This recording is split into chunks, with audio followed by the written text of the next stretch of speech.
Good morning mga boss. Heto na naman, panibagong umaga. At syempre may nagpa-rescue sa atin.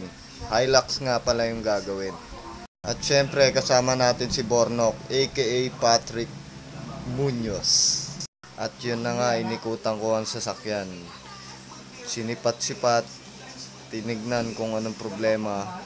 Then ang problema nga pala nito guys ay naka-neutral lang, hindi mo siya makambyo ng from park to drive and reverse. Ayun ang problema niya. Bali, ang transmission pala nito ay automatic. Kaya nakita kong may diferensya ay ang sa kable, yung bushing. May bushing kasi yan guys sa kable.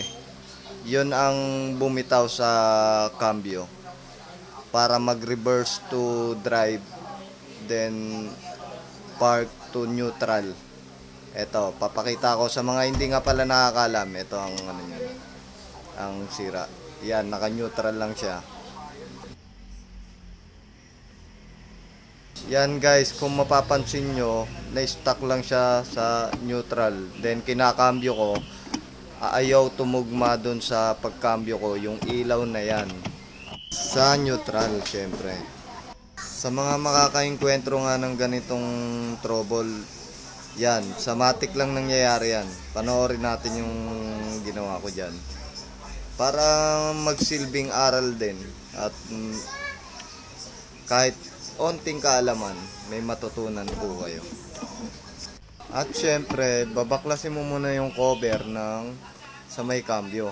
Then yan, pag medyo ano na, may kita mo na yung pinakakable niya. Kumbaga dyan, ginawan ko na ng paraan yan eh. Inanuhan ko ng cable tie na dalawa para maging okay at tumugma dun sa pagkakambyo. Papakita natin yung pagkakaiba kanina at saka ngayon. Okay, let's go. Ilawan yung mukha. Ayan. Sa akin yan.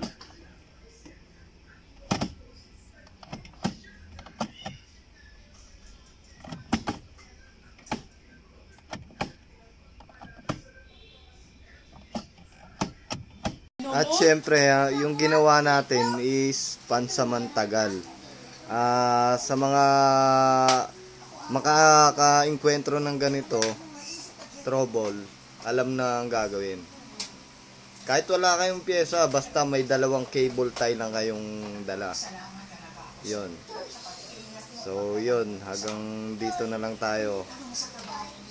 Sana may nakuha kayong kaalaman at onting idea. Yun, salamat po.